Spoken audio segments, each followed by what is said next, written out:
Today I'm going to be doing a shootout between two of my FPV cameras. This is the RunCam 5. I use this primarily for my videos, and this is my first camera. This is the Session 4. The Session 4 came out in 2005 and this in 2020.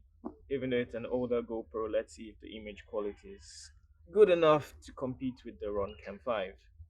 I mostly use this for freestyle because it's sturdy. I'm not too worried about breaking it. This one, it's got some really crazy scratches on it, so I just tend to use it for um, more careful flying.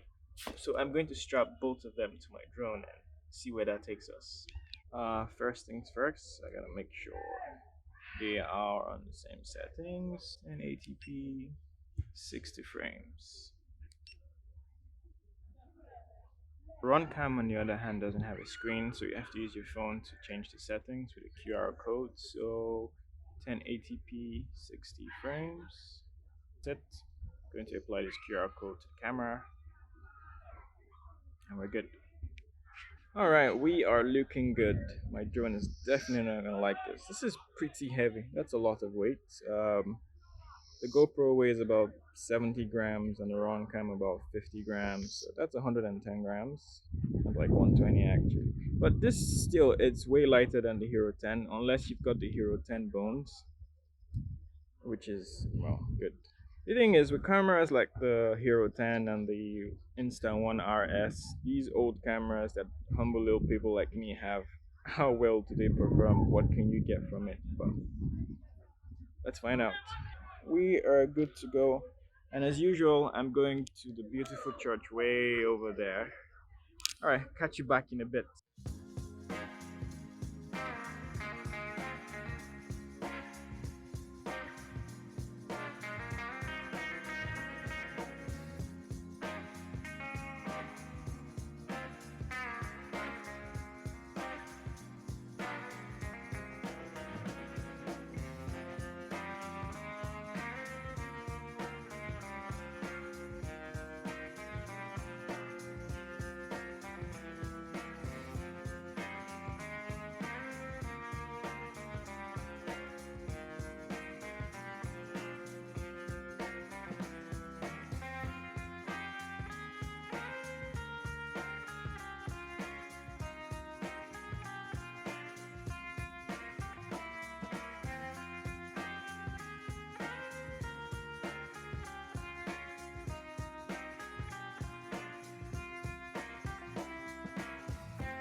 That's it.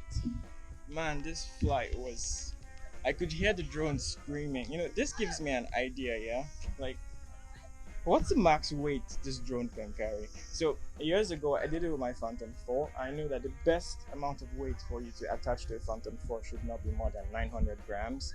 And for the Mavic 2 Pro, 700 grams. Anything more than that, and you're really stressing the motors and the battery. So, I'm gonna do a little test with this guy next time and attach like some stuffs to it and see different weights and see how much it can carry. And hopefully I don't burn out my motors and my ESC. But yeah, RunCam 5 versus the Session 4, which is old but gold.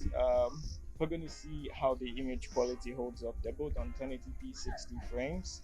Um, well, let's get back to it.